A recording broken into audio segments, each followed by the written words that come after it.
நான் முதலமைச்சர் ஆன போது என்னென்ன பிரச்சனையை சந்திச்சினோ அதே பிரச்சனையை மரியாதைக்குரிய சகோதரர் டாக்டர் அன்புமணி ராமதாஸ் அவர்களும் சந்தித்து விட்டார். இரண்டு பேரும் பிரச்சனை சந்தித்து தான் உங்களை நாங்கள் சந்திக்கிறோம். அவ்வளவு பிரச்சனை. எங்களுக்கும் திராவிட முன்னேற்ற கழகம் எப்படியாவது அதிமுக உடைக்க வேண்டும், அதிமுக சிதறடிக்க வேண்டும். அதற்காக பல அவதாரம் எடுத்தாங்க. அதே போலதான் பாட்டாளி மக்கள் கட்சியை சில விசவைகள் இதே முதலமைச்சர் போட்ட திட்டத்தை தவிடுபடி ஆக்கினார் மரியாதைக்குரிய நம்முடைய டாக்டர் அன்புமணி ராமதாஸ் அவர்கள். ஆக இன்று அதிமுகவை வீழ்த்த முடியாது, பாட்டாளி மக்கள் கட்சியை வீழ்த்த முடியாது. ஸ்டாலினுடைய எண்ணமெல்லாம் நிராசையாகிவிட்டது. அவர் கண்ட கனவு ஒண்ணு, நடந்தது ஒண்ணு. திரு ஸ்டாலின் அவர்களே, உங்களுடைய ஆட்சியை முடிவு கட்டுகின்ற தேர்தல் வருகின்ற சட்டமன்ற பொது தேர்தல் முடிவு கட்டுவீங்களா? இன்றைய தினம் தமிழகத்திலே எவ்வளவு பிரச்சனை. எனக்கு முன்னாலே மரியாதைக்குரிய பாட்டாளி மக்கள் கட்சியுடைய தலைவர் அவர்கள் குறிப்பிட்டதை போல இன்றைக்கு சிறுமிகளுக்கு பாதுகாப்பு இல்ல, பெண்களுக்கு பாதுகாப்பு இல்ல, பாட்டியம்மாவுக்கு கூட பாதுகாப்பு இல்ல. அப்படிப்பட்ட கேவலமான ஆட்சி இன்றைக்கு தமிழகத்திலே நடைபெற்றுக் கொண்டிருக்கின்றன. இன்றைக்கு போக்சோ வழக்குகள் 18,000 வழக்குகள், பெண்கள் பாலியல் வழக்குகள் 24,000 வழக்குகள். அதிலே நீதிமன்றத்தின் மூலமாக 6,999 சிறுமிகள் பாதிக்கப்பட்டதாக, அதற்காக 84 கோடி நிவாரணம் வழங்கப்பட்டுகின்றது. அப்படி என்று சொன்னால் இந்த அரசாங்கத்தினுடைய சட்ட ஒழுங்கு எப்படி இருக்கு என்பதை ஒவ்வொருவரும் எண்ணி பார்க்க வேண்டும். எனக்கு முன்னாலே அவர் குறிப்பிட்டதை போல நம்முடைய செல்வம் குழந்தைகள், நம்முடைய செல்வம். அதற்காகத்தான் நாம் வாழ்ந்து கொண்டிருக்கின்றோம். அப்படிப்பட்ட நம்முடைய செல்வத்தை சீரழிக்கக்கூடிய ஆட்சி தேவையா? இன்றைக்கு இதற்கு காரணம் என்ன? கஞ்சா விற்பனை, போதைப் பொருள் பல வடிவத்தில் தமிழகத்திலே நடமாடிக்கொண்டிருக்கின்றன. பலமுறை சட்டமன்றத்திலே இன்றைய முதலமைச்சருக்கு கவனத்திற்கு கொண்டு வந்தோம், அறிக்கையின் வாயிலாக வெளியிட்டோம், பத்திரிகையின் வாயிலாக வெளியிட்டோம். மரியாதைக்குரிய பாட்டாளி மக்கள் கட்சி தலைவர் அவர்கள் குறிப்பிட்டார், எங்களுடைய கூட்டத்தில் இருக்கின்ற கட்சி தலைவர்கள் எல்லாம் குறிப்பிட்டார்கள். தமிழகத்திலே கஞ்சா விற்பனை அமோகமாக நடைபெற்றுக் கொண்டிருக்கிறது. இதனால் தமிழகம் போதைப் பொருள் நிறைந்த மாநிலமாக காட்சியளிக்கின்றது. இதை தடுத்து நிறுத்துங்கள் என்று பல முறை நாங்கள் சட்டமன்றத்திலையும் பேசினோம், அதே போல ஊடகத்திலையும் நாங்கள் கருத்துக்களை தெரிவித்தோம், அறிக்கை வாயிலாக வெளியிட்டோம். இன்றைய முதலமைச்சர் அதை பற்றி கண்டுகொள்ளவே இல்லை. ஏன் என்று சொன்னால் இந்த கஞ்சா விற்பனைக்கு துணை நிற்கின்றவர்கள் திராவிட முன்னேற்ற கழகத்தை சேர்ந்த நிர்வாகிகள். அதனாலதான் இந்த கஞ்சா ஒழிக்க முடியல. ஏன் ஒரு அரசாங்கம் நினைச்சா ஒழிக்க முடியாதா? ஆனால் இதில் எளிதாக பணம் சம்பாதிக்கக்கூடிய இந்த போதைப் பொருள், இந்த போதைப் பொருள் மூலமாக அவருடைய கட்சி நிர்வாகிகள் எளிதாக சம்பாதிக்கக்கூடிய திட்டம் இது. ஆக இந்த அரசாங்கம் இருக்கின்ற வரை போதைப் பொருளை ஒழிக்க முடியாது. அதிமுக ஆட்சி அமைந்த உடனே 3 மாதத்தில் தமிழகத்தில் கஞ்சா என்ற போதைப் பொருள் முழுவதும் அறவாக ஒழிக்கப்படும். போதைப் பொருள் இல்லாத மாநிலமாக தமிழகம் உருவாக்கப்படும். பெண்கள் பாதுகாக்கப்படுவார்கள், சிறுமிகள் பாதுகாப்பு. அதே போல ஒட்டுமொத்த தமிழ்நாட்டு மக்களுக்கும் இன்றைக்கு பாதுகாப்பு இல்லாத சூழ்நிலை. இந்த போதை ஆசாமியால் இன்றைக்கு நாங்குநேரி அங்க சாலையில் நடந்துட்டு போயிட்டு இருக்காங்க. இருசக்கர வாகனத்தில் 4 பேர் போறாங்க, புயல் வெட்டி சாய்க்கிறாங்க. சிவகங்கையில போதை ஆசாமிகள் இருசக்கர வாகனத்தில் சாலையில் சென்றுட்டு இருக்கும் போது சாலை ஓரமாக நிற்கின்றவர்கள் மீது அருவாள் வெட்டுறாங்க. இப்படி இந்த போதை ஆசாமில் செய்த அட்டகாசம் கணக்கே இல்லை. இப்படிப்பட்ட ஆட்சி தேவையா? ஆனா இதை பற்றி எல்லாம் முதலமைச்சர் கவலை இல்லை.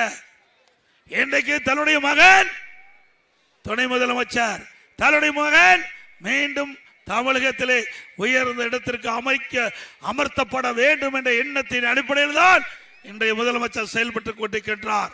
ஆக இன்றைக்கு தமிழ்நாட்டு மக்களுக்கு ஏற்படுகின்ற கஷ்டம், நஷ்டம், துன்பம், துயரம் அதை பற்றி கவலைப்படாத முதலமைச்சர் இன்றைய முதலமைச்சர் ஸ்டாலின் அவர்கள். எனக்கு முன்னாலே பாட்டாளி மக்கள் கட்சி தலைவர் குறிப்பிட்டதை போல விவசாயி சாதாரண வேலை அல்ல, கடினமான பணி. இரவென்றும் பகலென்றும் பாராம மழையும் வெயிலையும் பொருட்படுத்தாம ரத்தத்தை உயிர்வாக மண்ணிலே சிந்து உழைத்து இந்த நாட்டிற்கு உணவளிக்கின்றவர் விவசாயி. அந்த விவசாயிக்கு இந்த அரசாங்கத்தில் என்ன நன்மை கிடைச்சது? ஏதாவது கிடைச்சதா?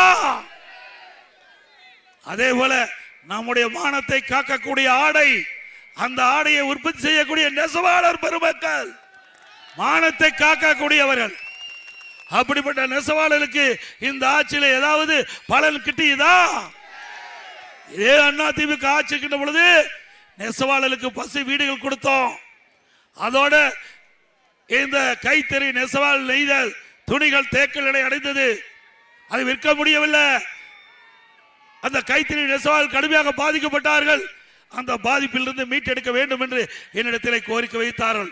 அவருடைய கோரிக்கையை ஏற்று அனைத்து இந்திய அண்ணா திராவிட முன்னேற்ற கழக அரசு 350 கோடி மானியம் கொடுத்து தேங்கிய கைத்தறி துணிகள் அனைத்தும் விற்பனை செய்யப்பட்டது. கைத்தறி நெசவாளரை காத்த அரசாங்கம் அதிமுக அரசாங்கம். அதே போல மீண்டும் அதிமுக ஆட்சி மலர்ந்தவுடனே ஏழை கைத்தறி நெசவாளர்களுக்கு வீடு இல்லாமல் இருக்கின்றவர்களுக்கு அதிமுக அரசு வந்தவுடன் எப்படி அம்மா இருக்கும் போது பசு வீடுகள் கட்டி கொடுக்கப்பட்டதோ அதே போல அற்புதமான கான்கிரீட் வீடு நம்முடைய நெசவாளர்களுக்கு கொடுக்கப்படும். அதோட 65 வயது நிரம்பிய நெசவாளர்களுக்கு இப்ப 1000 தான் ஓய்வூதியம் கிடைத்திட்டு இருக்குது.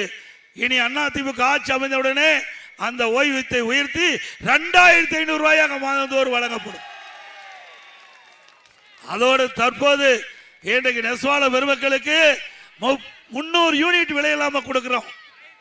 அதை 450 யூனிட்டாக உயர்த்தப்படும். அதே போல விசைத்தறி தொழில் இந்த பகுதியில் கைத்தறி விசைத்தறி 2 தான் பிரதான தொழில்.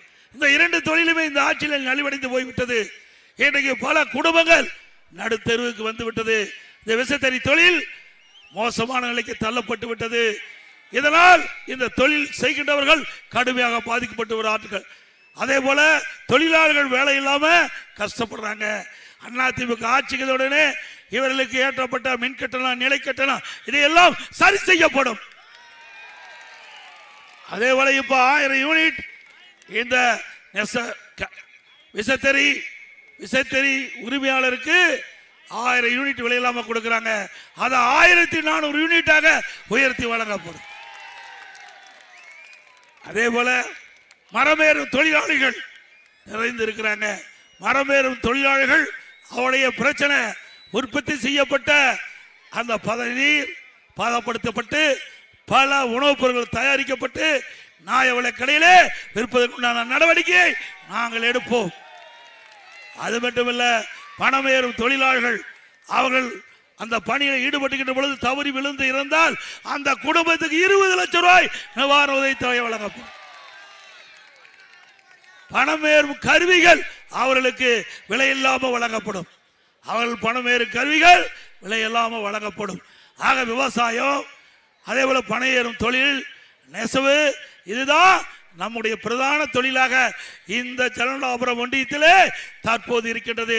இந்த 3 தொழிலும் அதிமுக ஆட்சி வளர்ந்தவுடன் செழிக்கும், வளரும். அது மட்டுமல்ல, இன்னைக்கு அதிமுக ஆட்சிக்கின்ற பொழுது பல திட்டங்களை கொண்டாந்து கொடுத்தோம். நீங்க வைத்த கோரிக்கை இன்னைக்கு பாலிடெக்னிக் கல்லூரி வேணுங்க கொண்டாந்து இல்லமில்ல, வனவாசியில 42 கோடியில பிரம்மாண்டமான பாலிடெக்னிக் கல்லூரி இந்த பகுதியில் இருக்கின்ற ஏழை எளிய ஒடுக்கப்பட்ட நசுக்கப்பட்ட கிராமத்திலிருந்து நகரம் வரை நம்முடைய குடும்பத்தில் பிறந்த மாணவ மாணவி இன்றைக்கு அந்த பாலிடெக்னிக் கல்லூரியில் படித்து இன்றைக்கு வேலை செல்லுகின்ற ஒரு சூழ்நிலையை நாங்கள் உருவாக்கி தந்திருக்கிறோம். பள்ளிகள் சீரமைச்சிருக்கிறோம். இன்றைக்கு நங்கவள்ளி மேச்சேரி கூட்டு குடி திட்டம் கேட்டீங்க, நிறைவேற்றணும்ல. அதே போல மேச்சேரி, அதே போல இங்க நங்கவல்லி, வனவாசி, ஜலடாபுரம் 3 பேரூராட்சியிலையும் தங்கு தடை இல்லாம பாதுகாக்கப்பட்ட நீர் தொடர்ந்து நாங்கள் வழங்கிட்டு இருக்கிறோம். இந்த புதிய திட்டத்தின் மூலமாக இணைக்கப்பட்டு இன்றைக்கு சாலை வசதி 2011க்கு முந்தி எப்படி இருந்தது ரோடு, இப்ப எப்படி ரோடு இருக்குது உங்களுக்கு நல்லா தெரியுமில்ல. சிறப்பான சாலைகள் இங்க மட்டுமல்ல, கிராமத்தில் கூட அற்புதமான தார் சாலைகளை அமைத்து கொடுத்த அரசாங்கம் அதிமுக அரசாங்கம். பேருந்து வசதி கேட்டீங்க, இங்க இருக்கின்ற நெசவாளர் பெருமக்கள் உற்பத்தி செய்யப்பட்ட அந்த துணியை பெங்களூர் கூட விற்க வேணும். அதனால சேலம், சல்லாபுரம், நங்கவலி வழியாக எங்களுக்கு ஒரு பேருந்து வேணும் கேட்டீங்க. அந்த பேருந்து வசதியை செய்து கொடுத்த அரசாங்கம் அதிமுக அரசாங்கம். அதே போல ஈரோடுக்கு பேருந்து வசதி கேட்டீங்க, நங்கவல்லி, ஜலடாபுரம், எடப்பாடி, சங்ககிரி வழியா ஒரு பேருந்து வசதி கொடுத்தோம். நீங்க கேட்ட இடமெல்லாம் கேட்டதெல்லாம் செஞ்சு கொடுத்தோமா இல்லையா? அதே போல ரேஷன் கடை கேட்ட இடத்துல கட்டி கொடுத்தோம். அதோட அங்கங்க நகராட்சி இந்த பேரூராட்சி பகுதியில் சென்டர் ஸ்டாங் வைத்து மினி மோட்டார் வச்சு தண்ணி கொடுக்க வேண்டிய அதையும் செஞ்சு கொடுத்தோம். இன்றைக்கு பேரூராட்சி பகுதியில் காங்கிரீட் சாலை, ஃபேவர் பிளாக் சாலை வேண்டிங்க, அதையும் செஞ்சு கொடுத்தோம். வெளியேறுகின்ற கழிவுநீர் வெளியில செல்வதற்கு அந்த கழிவுநீர் வடிகால் வசதி, அந்த கால்வாய் அமைத்து கொடுத்தோம். எல்லாமே கொடுத்தோம். 100 ஏரி திட்டத்தையும் அவர் சொன்னதை போல நிறைவேற்றி கொடுத்தோம். 100 ஏரி திட்டம் இன்றைக்கு அந்த திட்டத்தை முடக்கி வச்சிருக்கிறாங்க. சுமார் 562 கோடியில அந்த திட்டத்தை கொண்டு வந்தோம். அந்த திட்டம் நம்முடைய ஓமலூர் சட்டமன்ற தொகுதி, எடப்பாடி சட்டமன்றம், சங்ககிரி சட்டமன்றம், மேட்டூர் சட்டமன்றம், 4 சட்டமன்ற தொகுதியில் இருக்கின்ற வறண்ட ஏரிகள் நீர் நிரப்புகின்ற திட்டம், அதையும் இன்னும் முழுமை பெறல. வேண்டுமென்றே திட்டமிட்டு அதிமுக ஆட்சியிலே கொண்டு வரப்பட்ட திட்டம் என ஒரே காரணத்திற்காக முடக்கி வச்சிருக்கிறாங்க. இது நியாயமா? சிந்திச்சு பாருங்க. ஆக இன்றைக்கு அதிமுக ஆட்சி இருந்தா அந்த திட்டம் நிறைவேற்றப்பட்டு இன்றைக்கு அனைத்து ஏரிகளும் நீர் நிரம்பி இருக்கும். ஆனா இதுவரைக்கும் இந்த அரசாங்கம் ஆமை வேகத்தில் இந்த பணியை மேற்கொண்டு ஒரு பாதி அளவுக்கு தான் ஏரி நிரப்பி இருக்காங்க. நான் முதலமைச்சர் இருந்த காலத்தில் நேரடியாக வந்து அடிக்கல் நாட்டினேன். நேரடியாக வந்து முதலாக 6 ஏரிகளுக்கு நீர் நிரப்பினேன்.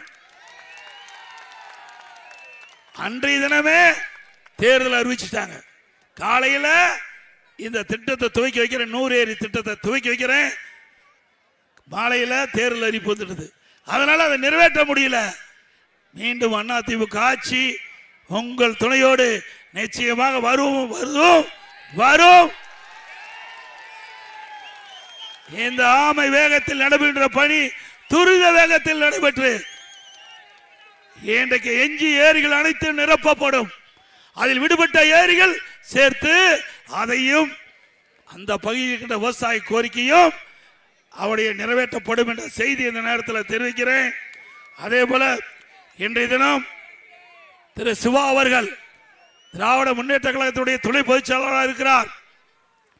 நாடாளுமன்றத்தில் திமுகவுடைய மேலவை தலைவராக இருக்கின்றார்.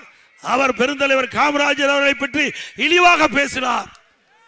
ஆனால் இன்றைய முதலமைச்சர் அதை தட்டி கேட்க வக்கு கிடையாது, திராணி இல்ல. ஒரு பெருந்தலைவர் காமராஜ் அவர் வேற கட்சியா இருந்தாலும் அனைத்து மக்களாலும் ஏற்றுக்கொள்ளப்பட்ட தலைவர் பெருந்தலைவர் காமராஜர் அவர்கள். அப்படிப்பட்ட தலைவரை இழிவாக பேசுகின்ற நாடாளுமன்ற கண்டிக்காத முதலமைச்சர் இன்றைய முதலமைச்சர் ஸ்டாலின் அவர்கள். அவர் மட்டுமல்ல, இன்றைக்கு RS பாரதி அவரும் பெருந்தலைவர் காமராஜர் அவர்களை பற்றி கொச்சப்படுத்தி பேசினார். அதையும் இன்றைய முதலமைச்சர் கண்டிக்கவில்லை. ஆகவே நீங்கள் எண்ணி பார்க்க வேண்டும். அதிமுக ஆட்சி இருக்கின்ற வரை இன்றைக்கு பல திட்டங்களை நாங்கள் நிறைவேற்றி தந்திருக்கின்றோம்.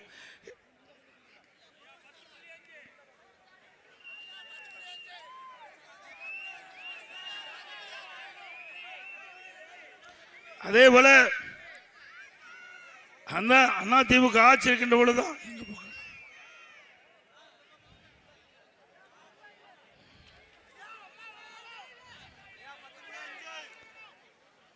இன்றைய தினம் மத்திய அரசாங்கம் இந்தியா முழுவதும் ஜாதிவாரி கணக்கெடுப்பு எடுக்கப்படும் என்ற அறிவிப்பை வெளியிட்டு விட்டது. அதன்படி தமிழகத்தில் அதிமுக ஆட்சி அமைந்தவுடன் ஜாதிவாரி கணக்கெடுப்பு எடுக்கப்படும்.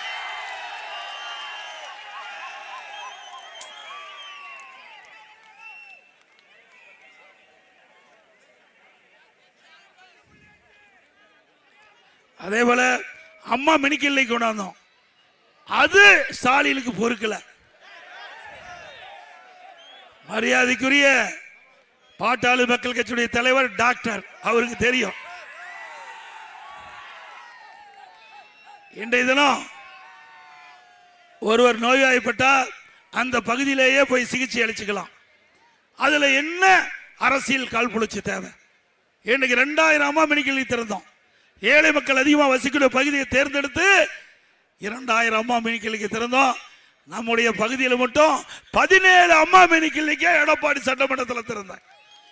ஒவ்வொரு அம்மா மினிக்கிள்ளையும் ஒரு எம்பிபிஎஸ் டாக்டர், ஒரு செவிலியர், ஒரு உதவியாளர் நியமிக்கப்பட்டு யாராவது அந்த பகுதியில் ஏழைகள் நோய்வாய்ப்பட்டா அம்மா மினிக்கிள்ளைக்கு நேரடியாக சென்று அவர்கள் வைத்தியம் செஞ்சுக்கலாம், சிகிச்சை பெற்றுக்கொள்ளலாம்.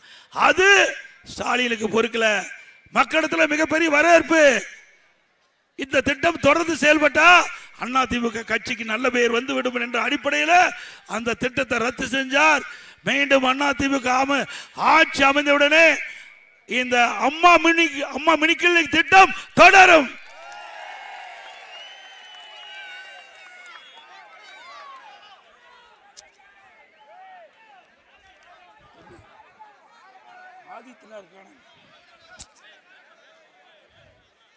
அதே போல இன்னைக்கு விலைவாசி எல்லாம் இந்த பகுதியை பொறுத்த வரைக்கும் தொழிலாளி நிறைந்த பகுதி. நெசவாளர்கள், விவசாய தொழிலாளர்கள், விசைத்தறி தொழிலாளி நிறைந்த பகுதி. இன்றைக்கு விலை விண்ணை முட்டுக்கிட்ட அளவுக்கு உயர்ந்து போயிட்டது. அரிசி கிலோ 30 ரூபா உயர்ந்துட்டது. அதே போல கடல் எண்ணெய் 1 லிட்டர் 60 ரூபா உயர்ந்தாச்சு. பருப்பு 1 கிலோ 60 ரூபா உயர்ந்தாச்சு. ஆனா இந்த முதலமைச்சர் அதை பத்தி எல்லாம் கவலைப்படல. அதை குறைப்பதற்கு எந்த நடவடிக்கை எடுக்கல. இன்றைக்கு மக்கள் கடுமையா பாதிக்கிறாங்க, அடித்தட்டு மக்கள் பாதிக்கிறாங்க. அந்த பாதிப்பிலிருந்து மக்களை காப்பாதற்கு இந்த அரசு எந்த நடவடிக்கை எடுக்கல இதுவரைக்கும். ஆனா அதிமுக ஆட்சி இருக்கின்ற பொழுது இப்படி உணவுப் பொருள் விலை ஏறுகின்ற பொழுது எந்த உணவுப் பொருள் விலை ஏறுகின்றதோ அந்த உணவுப் பொருள் எந்த மாநிலத்தில் விலை குறைவாக கிடைக்கின்றதோ அந்த மாநிலத்துக்கு சென்று நம்முடைய கூட்டு சங்கத்தை சேர்ந்த அதிகாரிகள் அந்த உணவுப் பொருளை கொள்முதல் செஞ்சு தமிழ்நாட்டுக்கு கொண்டு வந்து அதை விற்பனை செய்து விலையேற்றத்தை தடுத்து நிறுத்துவோம். இது ஏழைகளை காத்த அரசாங்கம் அதிமுக அரசாங்கம். அதே போல கட்டுமான பொருட்கள் நல்லா தெரியும் உங்களுக்கு. அதிமுக ஆட்சியில் இன்றைய தினம் கம்பி என்ன விலை வச்சு உங்களுக்கு தெரியும். 40 ரூபா டன் வித்து 40,000 ரூபா டன் ஒரு மெட்ரிக் டன். இன்னைக்கு 60,000 ரூபாய்க்கு ஒரு மெட்ரிக் டன் கம்பி விற்குது. அதே போல ஒரு யூனிட் எம்சாண்ட் 3000 ரூபாய்க்கு வித்தது, இப்போ 5500 ரூபாய்க்கு விற்குது. ஒரு யூனிட் ஜல்லி 2000 ரூபாய்க்கு வித்தது, இப்போ 4500 ரூபாய்க்கு விற்குது. ஒரு செங்கல் 8 ரூபா 9 ரூபாய்க்கு வித்தது, இப்போ 12 ரூபாய்க்கு விற்குது. ஒரு மூட்டை சிமெண்ட் அதிமுக ஆட்சியில் 240, இப்போ 340 ரூபாய்க்கு விற்குது. மரம் 200% ஏறியாச்சு. ஆக நடுத்தர மக்கள், ஏழை மக்கள் இனி திராவிட முன்னேற்ற கழக ஆட்சி இருக்கிற வரைக்கும் வீடே கட்ட முடியாது. கட்ட முடியுமா? ஆக இதை குறைப்பதற்கு எந்த நடவடிக்கை எடுக்கல.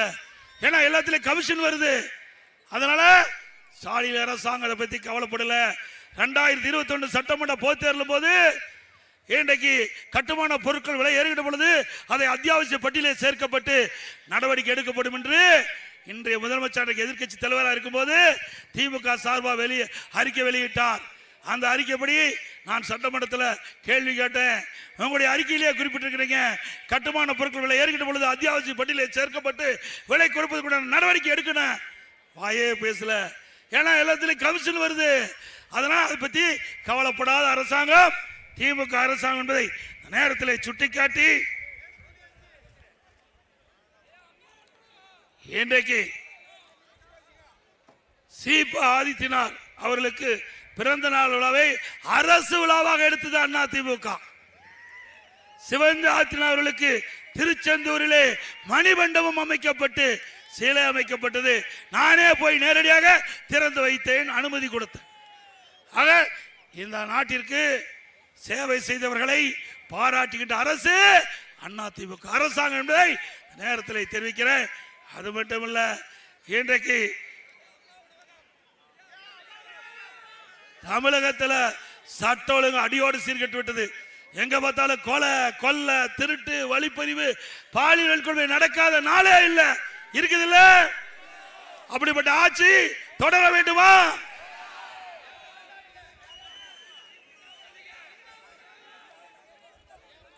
இன்றைய தினம் நம்முடைய நங்கவலி ஒன்றியத்தில் மட்டும் அதிமுக ஆட்சியிலே நடைபெற்ற பணிகள் சிலவற்றை குறிப்பிட விரும்புகிறேன். ஏன்னா திரு ஸ்டாலின் போற பக்கம்லாம் அதிமுக ஆட்சியில் எந்த திட்டத்தையும் நிறைவேற்றவில்லை என்ற ஒரு பச்சை பொய்யை சொல்லிட்டு இருக்காரு. நம்முடைய எடப்பாடி சட்டமன்ற தொகுதியில் இந்த நங்கவலி ஊராட்சி ஒன்றியம், நங்கவலி பேரூராட்சி, வனவாசி பேரூராட்சி, ஜலடாபுரம் பேரூராட்சியில் என்னென்ன திட்டங்களை கொண்டு வந்து நிறைவேற்றப்பட்டிருக்கின்ற செய்தியை உங்களிடத்தில் பகிர்ந்து கொள்கிறேன். நான் ஏற்கனவே சொன்னது மாதிரி நங்கவலி மேச்சேரி கூட்டுக்குடி திட்டம் 158 கோடி, சௌரீர் மற்றும் வனவாசி அரசு ஆரம்ப சுகாதார நிலையம், அதே போல அம்மா மினி கிளினிக் கொடுத்திருக்கிறோம்.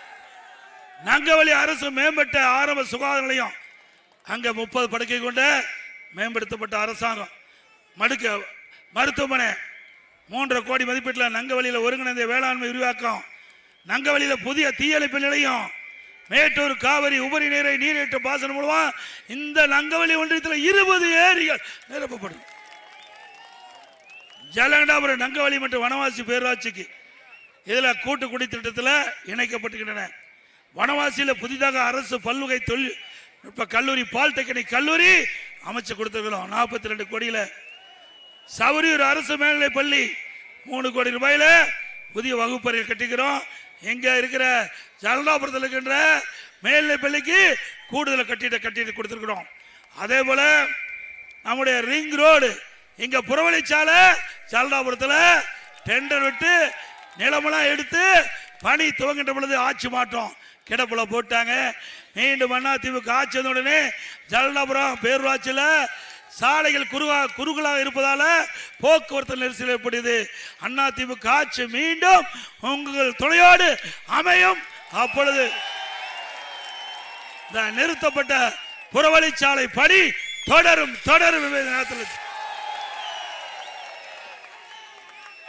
ஆக நீங்க தான் 2011ஆம் ஆண்டு வெற்றி பெற செய்து மாண்புமிகு அம்மாவுடைய அமைச்சரவையிலே நெடுஞ்சாலைத்துறை அமைச்சராக வாய்ப்பை கொடுத்த மக்கள் நீங்கள். மீண்டும் 2016ஆம் ஆண்டு நடைபெற்ற சட்டமன்ற பொதுத் தேர்தலில் நான் இதே தொகுதியில் போட்டியிட்டேன். அம்மா அந்த வாய்ப்பை தந்தார்கள்.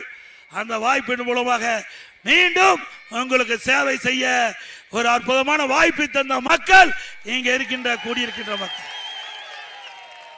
நான் சிறந்த முறையிலே சேவை செய்த காரணத்தினாலே மாண்புமிகு அம்மா அவர்கள் நெடுஞ்சாலைத்துறை மற்றும் பொதுப்பணித்துறை என்ற 2 துறையை எனக்கு வாய்ப்பை தந்தார்கள். அதற்கு பிறகு மாண்புமிகு அம்மா அவர்கள் துரதிருஷ்டவசமாக மண்ணிலே மறைந்த பிறகு உங்களுடைய ஆசையால், ஆதரவால், கழக நிர்வாகி தொண்டரால், நாட்டு மக்களுடைய நல்ல எண்ணத்தின் அடிப்படையிலே அவருடைய ஆசையால், எங்களுடைய இருவரும் தலைவருடைய ஆசையால் எனக்கு முதலமைச்சர் என்ற உயர்ந்த பதவி கிடைக்கப்பட்டது. அத்தனை புகழும் உங்களையே சாரும்.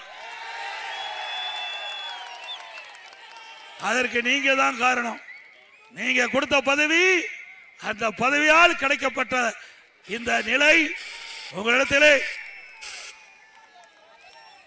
முதலமைச்சர் என்ற அடையாளம் கொடுத்தீங்க. பிறகு 2021ஆம் ஆண்டு நடைபெற்ற சட்டமன்ற பொதுத் தேர்தலில் மீண்டும் என்னை வெற்றி பெற செய்து பிரதான எதிர்க்கட்சி தலைவர் அந்தஸ்து கொடுத்தீங்க. உங்களுடைய கோரிக்கையை தொடர்ந்து சட்டமன்றத்தில் எடுத்து வச்சேன். இதுவரை எந்த ஒரு எதிர்க்கட்சி தலைவரும் 2.25 மணி நேரம் சட்டமன்றத்தை பேசுறது வரலாறு கிடையாது. அந்த வரலாறையும் படைத்தோம். எனக்கு என்ன எதற்காக அந்த வாய்ப்பை கிடைத்தீர்களோ அதை நல்ல முறையிலே பயன்படுத்தி நம்முடைய எடப்பாடி சட்டமன்ற தொகுதி மட்டுமல்ல, தமிழகத்தில் இருக்கிற 234 சட்டமன்ற தொகுதிகள் மக்களுடைய பிரச்சனையை சட்டமன்றத்திலே ஆணி தரமாக எடுத்து வைத்து அரசாவுடைய கவனத்துக்கு எடுத்து சென்று எங்களால் முடிந்த உதவியை நாட்டு மக்களுக்கு செய்கின்ற நற்பணியை கொடுத்தீர்கள் இந்த வாழ்ந்த மக்கள். மீண்டும் இப்பொழுது சட்டமன்ற தேர்தல் வந்துள்ளது. இந்த சட்டமன்ற தேர்தலிலே எனக்கு முன்னாலே பாட்டாளி மக்கள் கட்சி தலைவர்கள் குறிப்பிட்டதை போல மிகப்பெரிய வெற்றியை தாருங்கள். எடப்பாடி சட்டமன்ற தொகுதி அதிமுக கோட்டை. அதே போல சேலம் மாவட்டத்தில் இருக்கின்ற 11 சட்டமன்ற தொகுதியில அதிமுக பாட்டாளி மக்கள் கட்சி போட்டியிடுகிறது. ஆக எங்க கழக வேட்பாளர்கள் கூட்டணி கட்சி வேட்பாளர்களை வெற்றி பெற செய்ய வேண்டுமாய் இருகரம் கூப்பி வேண்டி கேட்டுக்கிறேன். 297 அறிவிப்புகள் அதிமுக சார்பாக வெளியிட்டிருக்கிறோம். அதில் சில அறிவிப்புகளை இந்த நேரத்தில் குறிப்பிடுவது பொருத்தமாக இருக்கின்ற கருதினேன். இன்றைக்கு இந்த திமுக ஆட்சியில் கரண்ட் பில்லு 67% உயர்த்திட்டாங்க. மின்சார கட்டணம் 67% உயர்வு. அதே போல இது பேரூராட்சி வீட்டு வரி 100% உயர்த்தியாச்சு. கடை வரி 150% உயர்த்தியாச்சு. குடியிருக்கு வரி, குப்பைக்கு வரி, இப்படி மக்கள் வரியால் பாதிக்கப்பட்டிருக்கிறாங்க. இந்த உணவுப் பொருள் விலை உயர்வு மக்கள் பாதிக்கப்பட்டாங்க. அதிலிருந்து மக்களை மீட்டெடுக்கின்ற விதமாக அதிமுக ஆட்சி அமைந்த உடனே எல்லா குடும்ப அட்டைதாரருக்கும் அவருடைய வங்கி கணக்கிலே 10,000 ரூபாய் சிறப்பு உதவி தொகை அளிக்கப்படும். அனைத்து குடும்ப அட்டைதாரருக்கும் குடும்ப தலைவியின் பெயரிலே ஒவ்வொரு மாதம் 2,000 ரூபாய் வங்கி கணக்கில் செலுத்தப்படும். எல்லா குடும்ப அட்டைதாரருக்கும் விலையில்லாமல் ஃப்ரீக்கு வழங்கப்படும். நம்முடைய பணிக்கு செல்லுகின்ற பெண்களுக்கு படிப்பு கொடுத்தலாம். அருமையான கேள்வி. நிறைய கொடுத்து நான் தான்டா ரஜனாம. இன்னைக்கு கொரோனா காலத்தை கூட ஆல் பாஸ் போட்டது நாம தான். அதனால வேலைக்கு போகின்ற பெண்களுக்கு 5 லட்சம் பேருக்கு அம்மா இருசக்கரம் வாங்கின 25,000 ரூபாய் மானியத்தில் கொடுக்கிறோம். ஒவ்வொரு பொங்கல் என்றும் நம்முடைய பொங்கல் தொகுப்பு கொடுப்பாங்க. அதோட 1000 ரூபாய் ரொக்க பணம் வழங்கப்படும். ஒவ்வொரு ஆண்டும் தீபாவளி என்று நம்முடைய பெண்களுக்கு அற்புதமான பட்டு புடவை வழங்கப்படும். இப்போ நகர பேருந்துல பெண்கள் தான் கட்டணம் இல்லாம பயணம் செய்யறாங்க. அதிமுக ஆட்சி அமைந்தவுடனே ஆண்களும் நகர பேருந்துல கட்டணம் இல்லாமல் பயணம் செய்யலாம். அதேபோல மாற்றுத்திறனாளிகள் கூட்டுறவு சங்கத்தில் வாங்கிய கடன் முழுவதும் தள்ளுபடி செய்யப்படும். இப்போ ரேஷன் கடையில் வழங்கப்படுகின்ற அரிசி தரம் குறைவாக இருப்பதாக என்னிடத்திலே தகவல் கொடுத்திருக்கிறாங்க. அதிமுக ஆட்சி அமைந்தவுடனே ரேஷன் கடையில் போடுகின்ற அரிசி நம்பர் 1 அரிசியாக இருக்கும். மளிகை கடையில் வாங்குற அரிசி மாதிரியே நம்முடைய ரேஷன் கடையில் அரிசி வழங்கப்படும். அதே போல அரிசி விலை இல்லாமல் வழங்குறோமோ அதே போல ரேஷன் கடையில் பருப்பு விலை இல்லாமல் வழங்கப்படும். எண்ணெய் விலை இல்லாமல் வழங்கப்படும். அம்மா இல்லம் திட்டம். அந்த அம்மா இல்லம் திட்டத்தில் சாதி பாகுபாடு கிடையாது, மத பாகுபாடு கிடையாது. ஏழை என்று இருந்தால் அவளுக்கு வீடு இல்லாமல் இருந்தா அதிமுக அரசாங்கம் சொந்தமா நிலம் வாங்கி அற்புதமான காங்கிரீட் வீடு ஏழைகள் அனைவரும் கட்டி கொடுக்கும். அதே போல பட்டியலின மக்கள், ஆதிராவிட மக்கள், அருந்தியர் மக்கள், இந்த மக்களுக்கெல்லாம் நிலம் இல்லாம வீடு இல்லாம இருக்கிறாங்க. அவர்களுக்கு அற்புதமான காங்கிரீட் வீடு கட்டி கொடுக்கப்படும். அதோட அந்த பட்டியலின மக்கள், ஆதிராவிட மக்கள், அருந்தியர் மக்கள் குடும்பத்தில் ஆண் வாரிசு திருமணமாகி தனி குடித்தனம் போகின்ற பொழுது அவர்களுக்கு அதிமுக அரசு சொந்தமா நிலம் வாங்கி அற்புதமான காங்கிரீட் வீடு கட்டி கொடுக்கப்படும். இன்றைக்கு பட்டம் பெற்று வேலை வாய்ப்பிலே பதிவு செய்து வேலை கிடைக்காம இருக்கின்ற நம்முடைய இளைஞர்களுக்கு வேலை கிடைக்கின்ற வரை மாதந்தோறும் 2,000 ரூபாய் உதவித்தொகை வழங்கப்படும். +2 வரை படித்தவர்களுக்கு 1000 ரூபாய் வழங்கப்படும். முதியோர்களுக்கு வழங்கப்படுகின்ற ஓய்வூதியம் 2,000 உயர்த்தப்படும். அது மட்டும் இல்லாம இன்றைக்கு எல்லா குடும்ப அட்டைதாரருக்கும் ஆண்டுக்கு 3 கேஸ் சிலிண்டர் விலை இல்லாமல் வழங்கப்படும். இப்படி பல திட்டங்கள். அதே போல விவசாயிகள் தொடக்க வேளாண் கூட்டுறவு வங்கியில் வாங்கிய பயிர்க்கடன் தள்ளுபடி செய்யப்படும்.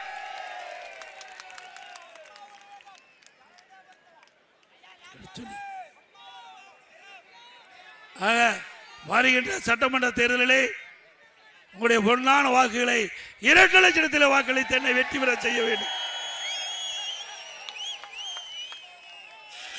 இன்றைய தினம் 234 தொகுதிகள் இருந்தாலும் நம்முடைய தொகுதிக்கு நல்ல அடையாளம் காணப்பட்ட தொகுதி.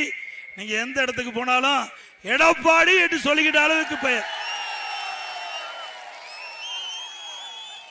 இப்ப பழனிசாமிங்கிற பேர் மறைஞ்சு போச்சு. எங்க போனாலும் எடப்பாடியார் போறாரு, எடப்பாடியார் போறாரு. ஆக நான் நிக்கல, இந்த எடப்பாடி தொகுதி மக்கள் நிக்கிறீங்க. தொகுதியில எடப்பாடி தொகுதி மக்கள் தான் நிக்கிறீங்க. நான் விளையாட்டுக்கு சொல்லல, நானும் பார்த்துக்கிட்டே போறேன். நம்ம பேரை மறந்துட்டாங்களே, எடப்பாடி பேர் எடப்பாடி தான் சொல்றாங்க. இங்க வரும்போது கூட பாக்குறேன், எடப்பாடியார் ஆசி பெற்ற வேட்பாளர் தான் போட்டிருக்க. ஆக நீங்க தான் வேட்பாளர், நீங்க தான் வேட்பாளர். ஆகவே வருகின்ற தேர்தலில் அனைத்து இந்திய அண்ணா திராவிட முன்னேற்ற கழக சார்பாக போட்டியிடுகின்ற எனக்கு, எங்களுடைய தேசிய ஜனநாயக கூட்டணியினுடைய கூட்டணியிலே போட்டிக்கின்ற எனக்கு, எங்களுக்கு ஒரு நல்ல வாய்ப்பை தாருங்கள், தாருங்கள். என்னை அதிக வாக்கு வித்தியாசத்திலே வெற்றி பெற செய்து மீண்டும் நங்கவள்ளி ஒன்றியத்திலே தேவையான திட்டங்களை நிறைவேற்ற ஒரு நல்ல வாய்ப்பை தாருங்கள், தாருங்கள் என்று இளைஞரங்கோப்பை வேண்டிக்கிறேன். நீங்க எப்ப வேணாலும் என்ன வந்து பார்க்கலாம், நீங்க எப்ப வேணாலும் என்ன வந்து பார்க்கலாம். நானும் அடிக்கடி ஜலடாபுரம், நங்கவள்ளி, வனவாசி வந்துட்டு போயிட்டு தான் இருக்கிறேன். நான் எல்லா பக்கம் சுத்திட்டே இருக்கிறேன். இந்த எடப்பாடி சட்டமன்ற தொகுதியில முதலமைச்சர் இருந்த பொழுதும் சரி, பிரதான எதிர்கட்சி தலைவராக இருக்கும் பொழுதும் வந்துகிட்டே இருக்கிறேன், சொல்லிட்டே இருக்கிறேன். உங்களுடைய பிரச்சனையை கேட்டு கேட்டு தீர்த்து கொண்டே இருக்கின்றேன். ஸ்டாலின் யாராவது பார்க்க முடியுமா? மரியாதைக்குரிய நம்ம டாக்டர் பல மாதம் அப்பா பண்ணி கேட்டாரு. அப்பா கடைசி வரை கொடுக்காத, கடைசியில் தான் கொடுத்தாங்க. ஆனா அதிமுகவில் அப்படி இல்லை. இன்னைக்கு நம்ம கட்சி நிர்வாகிகள் தான் சரி, கூட்டணி கட்சி தலைவர்களாக இருந்தாலும் சரி, எழுத நாட்டு மக்கள் எவராக இருந்தாலும் தாராளமாக என்னை வந்து நேரடியாக சந்திக்கக்கூடிய நபராக இருக்கின்றேன். ஆகவே நம்முடைய தொகுதி, அவர் மரியாதைக்குரிய பாட்டாளி மக்கள் கட்சி தலைவர் சொன்னதை போல, இன்றைக்கு தமிழகத்தில் 234 தொகுதிகள் இருந்தாலும் அதிக வாக்கு வித்தியாசத்திலே வெற்றி பெற்ற தொகுதி எடப்பாடி தொகுதி என்ற ஒரு வரலாற்றை படைகள் படைகள் என்று இருகரங்கூப்பை வேண்டி கேட்டு, அனைத்து வாக்காளர் மக்களும் 23ஆம் தேதி 2 லட்சத்தில் வாக்களித்து பெருவாரியான வாக்கு வித்தியாசத்தில் வெற்றி பெற செய்வதுமாய் கேட்டு, எங்களுடைய அழைப்பை ஏற்று எங்களுடைய தேசிய ஜனநாயக கூட்டணியில் அங்கமைக்கின்ற பாட்டாளி மக்கள் கட்சியுடைய தலைவர் மரியாதைக்குரிய சகோதரர் டாக்டர் அன்புமணி ராமதாஸ் அவர்கள் எனக்காக பிரச்சாரம் வருகை தந்து பிரச்சாரம் செஞ்சிருக்கு. உங்களுடைய சார்பாக, என்னுடைய சார்பாக அவருக்கு நன்றியை தெரிவித்துக் கொள்கின்றேன். மக்களை காப்போம், தமிழகத்தை மீட்போம்.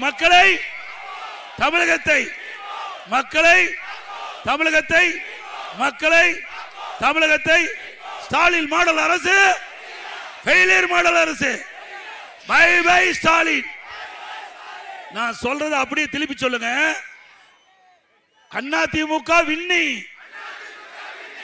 அதிமுக நல்லாட்சி கம்மி, நல்லாட்சி. அனைவருக்கும் நன்றி, வணக்கம்.